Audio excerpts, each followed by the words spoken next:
Hey everyone, welcome to Unfiltered ITM। सो आज की इस वीडियो में हम बात करेंगे प्रोजेक्ट टू पीएचडी कन्वर्जन। सो ये वीडियो उन लोगों के लिए हेल्पफुल रहने वाली है जिनका किसी भी कारणवश पीएचडी इंटरव्यू या पीएचडी टेस्ट अच्छे से नहीं हुआ and they are not sure कि उनको पीएचडी में एडमिशन मिलेगा या नहीं मिलेगा। And this is also informative videos for the student जिनको second route of PhD admission के बारे में नहीं पता है। तो this is an alternative method जहाँ पे आप अपना प्रोजेक्ट अपनी पीएचडी में कन्वर्ट कर सकते हैं। तो इसी के बारे में हम जानेंगे इस पर्टिकुलर वीडियो में। So keep watching it. जब हम बात करते हैं नॉर्मल पीएचडी एडमिशन के बारे में, जहाँ पे आपके पास या बैचलर्स चाहिए होती है आपको 4 इयर्स की, या फिर आपको मास्टर्स चाहिए होती है, and then you can apply for a PhD after getting certain fellowship. चाहे इसमें आपके गेट हो गया, चाहे आप इसमें CSIR नेट JRF हो गया, UGC JRF हो गया, like what ever fellowship that you might have, right? Only after clearing the fellowship, you are eligible to apply for a regular PhD. You'll be shortlisted for an interview or a test, and after once you clear the interview or test, then only you'll be awarded the PhD seat, right? लेकिन काफ़ी लोग जो रह जाते हैं वो इस particular point पे रह जाते हैं, या तो वो कोई गेट या जेरा क्लियर कर लेते हैं and then they can not clear the interview, right? And some people are only stuck at the very first step, जहाँ पे उनका गेट या तो अच्छे रैंक से नहीं क्लियर हो पा रहा है, अगर क्लियर हो भी रहा है तो वो अच्छे रैंक से नहीं हो रहा है, या फिर वो UGC नेट JRF में सिर्फ नेट क्लियर कर पा रहे हैं, उनका JRF नहीं है, राइट? अगर JRF भी है तो वो अच्छे रैंक से नहीं है, क्योंकि कई इंस्टीट्यूट बहुत ज़्यादा ऐसे क्राइटेरिया लगा देता है, even if are having a JRF only like 125 rank and above can apply for this particular institute, right? तो वो क्या कर सकते हैं इस पर्टिकुलर सिचुएशन में? सो रेगुलर मेथड तो आपको पता है कि जहाँ पे आपको इंटरव्यू देना है and you will be awarded the PhD seat, right? मतलब after once you clear and once the professor found you suitable, right? लेकिन काफ़ी लोग जो हैं वो लाइक फर्स्ट स्टेप नहीं क्लियर कर पाते हैं, जहाँ पे उनका तो कोई फेलोशिप क्लियर नहीं हो रही है, अगर हो भी गई है तो वो इतना डिसेंट रैंक से नहीं हो रही कि जहाँ पे उनको शॉर्टलिस्ट किया जाए for an interview also, right? Like some of us have the capability for an interview, and some of us are very intelligent that we crack some particular fellowship exam and then we do not so good at interview, right? तो आज मैं दोनों ही perspectives के लिए बात करूंगा। तो सबसे पहले हम आ जाते हैं फर्स्ट स्टेप पे, जहाँ पे आप कोई गेट या फिर आप कोई ऐसे JRF पोजीशन मतलब फेलोशिप आप क्लियर नहीं रह पा रहे हो, तो आप उस सिनेरियो में क्या कर सकते हो, राइट? यानी अगर आपके पास ना गेट है, ना आपके पास JRF है या एनी अदर फेलोशिप, तो आप रेगुलर PhD में तो आप अप्लाई नहीं कर सकते, and that's why you are stuck, right? तो there is a funda called project to PhD conversion. अब इसमें क्या होता है, ऑल्दो मैंने ये मेरे how to get into IIT वाली वीडियो में बहुत ब्रीफली डिस्क्राइब करा था, लेकिन इसमें क्या होता है कि कोई भी faculty, for instance I am a faculty at some prestige institute, right? Now I want someone to work at my lab, उसको और मुझे चाहिए वो ऑफ टाइम पे। ऑफ टाइम यानी जुलाई और दिसंबर में तो यूजुअली हमारी एडमिशन हो रही है, राइट? लेकिन ऑफ टाइम हो गया, मुझे अगस्त और सितंबर में मुझे स्टूडेंट चाहिए। अब I can not wait till December so that new student can come, right? तो अब इस पर्टिकुलर सिनेरियो में क्या होगा कि I will float some project through an online advertisement. अब ये ऑनलाइन एडवर्टीजमेंट में क्या है कि मैं अपने प्रोजेक्ट के बारे में थोड़ी सी ब्रीफिंग दूंगा कि I need a particular personnel to work on this particular project and these are the requirements, right? And उसके लिए सर्टेन एलिजिबिलिटी क्राइटेरियाज होते हैं, right? Based on that, some of you are going to apply and then you are going to get into that project, okay? You are getting into a project that you are working there, and you will be awarded the same salary or higher salary than a PhD। तो इसमें क्या है कि 37,000 से लेकर के आपको 60,000 तक मिलता है। रिसेंटली हमारी लैब ने एक प्रोजेक्ट फ्लोट करा था जिसका I guess payment 60,000 per month के हिसाब से था, but anyhow, okay? So I think you get the idea where I am floating a project for a student to come and work on that, right?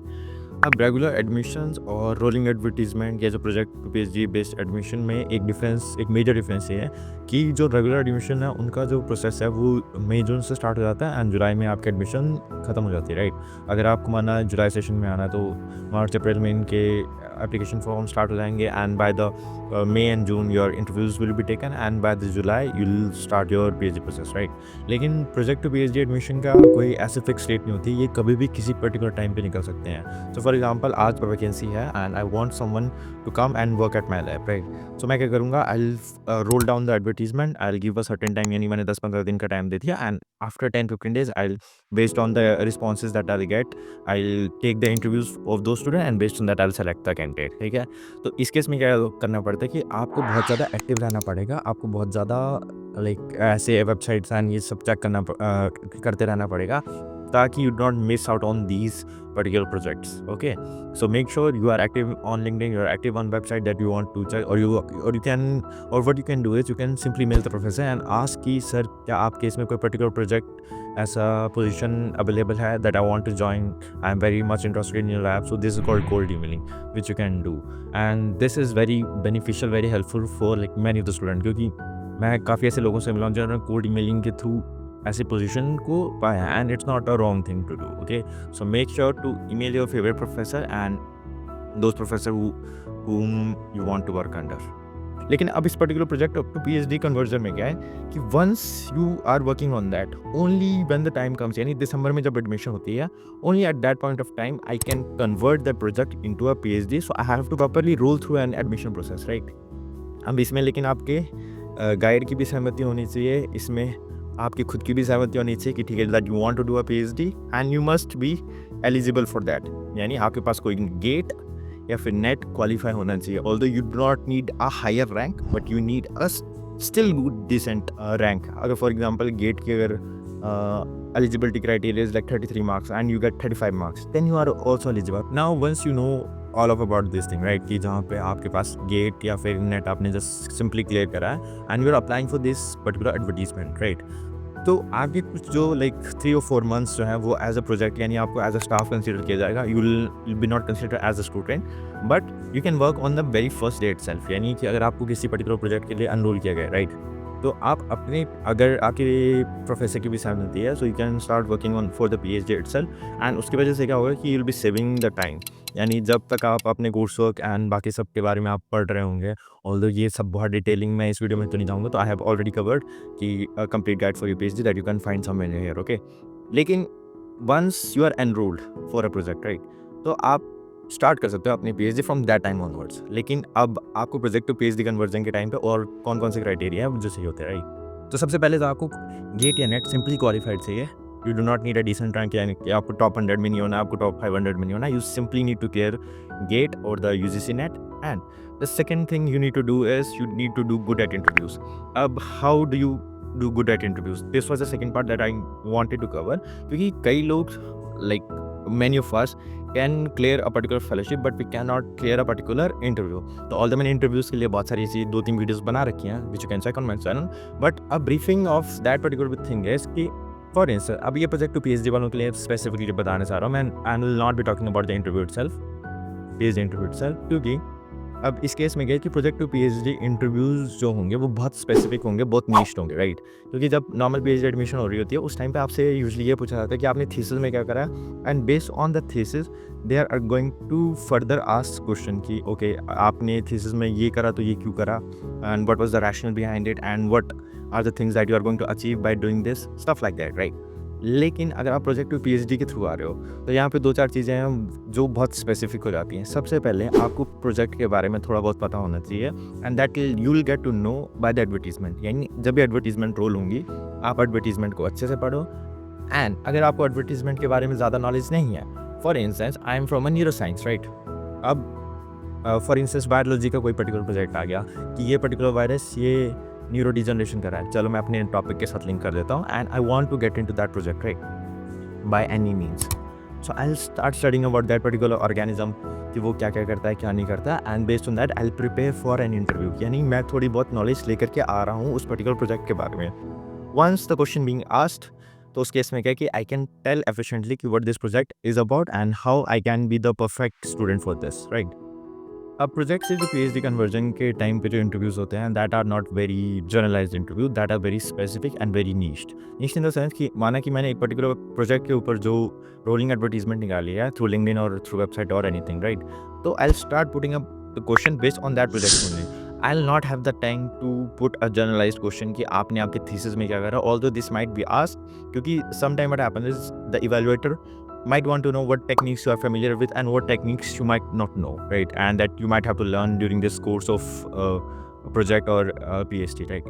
So at that particular point of time anything can come, but usually the project to PhD interview के जो question होते हैं वो बहुत ज़्यादा niched, बहुत ज़्यादा targeted होंगे. So make sure that you are prepared for that. For instance, if any project is floated, right, so there is a certain specific period जहाँ पे आपको वो अप्लाई करना होता है through an email or through an application form. It depends on who is floating the project, right. And based on that time you have to prepare your interviews. So for example हर एक rolling advertisement का एक particular time duration रहता है कि for 30 days or for 15 days it will be floated through an online advertisement, and based on those 15 days candidate will be shortlisted and they be called for an interview. So आपके पास enough time होगा कि आप उस project के बारे में पढ़ सकें, उसका आप एक बैकग्राउंड नॉलेज ले सकें। And once you do that, based on that you prepare for an interview में एग्जैक्टली क्या पूछा जाएगा वो तो मैं भी नहीं बता सकता, क्योंकि the usual way of starting of any interview is they start with the introduction, कि सबसे पहले आपको बताना होता है कि who you are, what you have done, and why you're eligible for this particular thing, right? And why you want to pursue this. So this is the thing that you can articulate. कि मैंने although ये मेरे IT road की based interviews के time पे भी बात करी थी कि that interview articulation is the most important thing that you can do. So इसके बेसिस पे क्या होता है कि that next question will always come from the line that you are ending with. So for example, hi I am Divanshu Darshana, I have done my bachelor from central university of Rajasthan and I have done my masters and master from IIT Bombay. I want to apply for this particular project because my expertise is on these particular things, and based on that the interviewer might start questioning from that line onwards, right? कि जिस line पे आप ये चीज़ end करो कि for example my expertise relies on animal studies, right? So he'll start what you have done on your animal studies, what kind of experiment that you have done, stuff like that, right? So based on that you have to properly articulate your interview so that it eases your interview process.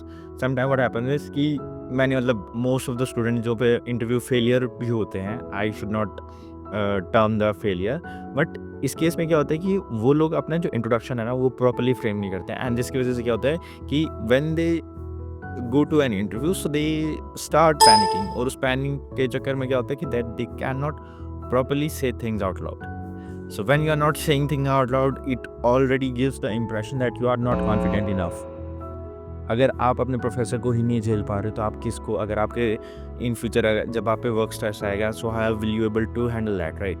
तो there is not only like one thing that are being evaluated during your interview, there are other things that are evaluated too, कि आप stress में किस हिसाब से work कर सकते हो, कैसे आप अपने ओपिनियन रख सकते हो। इवन मैं एक पर्टिकुलर गलत ओपिनियन रख रहा हूँ, क्या आप उसको काउंटर आर्गूमेंट दे पा रहे हो, नहीं दे पा रहे हो। Everything is being checked by the faculty, although this happens every time, but आपको वो चीज़ पता नहीं होती कि either you are in a panic mode or you are not even aware that this might be the thing, or you don't want to offend the faculty.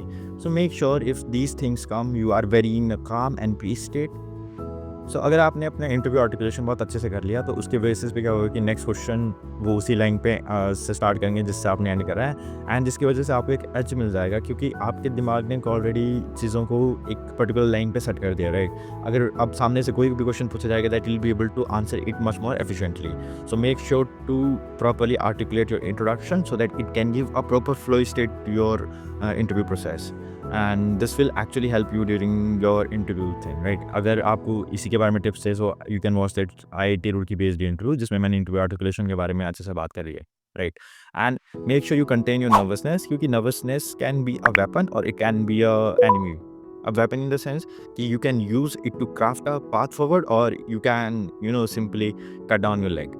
अब depend करता है कि आप उससे यूज़ कैसे कर रहे हो, आप बेटर आंसर्स प्रोड्यूस कैसे कर पा रहे हो। सो मेक श्योर अगर आपका दिमाग काम रहेगा so then you'll be able to properly articulate some of the answers, right?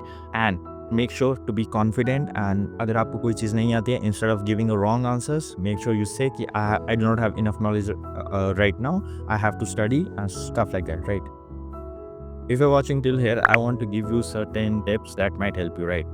So while going for an interview, whether it be online or offline, wear a shirt, not a t-shirt, because it gives a very much formalized look. ये क्यों important है इसके बारे में हम फिर कभी discuss कर लेंगे। And second thing is don't slouch, make sure your back straight and you speak confidently. अब गर्दन झुका के मत रहना, गर्दन ज़्यादा पीछे करके मत रहना, छाती चौड़ी हुई मत कर लेना। You sit in a very normal, very confident posture, जिसकी वजह से क्या है कि सामने वाले को एक पर्टिकुलर पिक्चर मिल सके that you are confident enough to handle this particular interview. Once you can handle the interview, then only you can handle the stress, and that gives a unique and beautiful picture that okay, this person can take a stress as well as can be confident in stressful times. इसकी वजह से क्या होता है कि आपका ये जो इम्प्रेशन है वो बहुत अच्छा रहता है। अगर आप उस टाइम पे न्यूट्रल या स्माइली फेस रख सकते हो then very good, so don't be sad at that particular point of time, because that you are going to keep is going to be reflected at you by your recruiter. It's as simple as that. Law of inverse, law of manifestation works on the same way, so make sure you don't do that. And by any chance, if you want a mock interview session through me and through my team, so you can always connect with us through my website. You can go and there's a bundle there that you can purchase, and we'll take your personalized interview.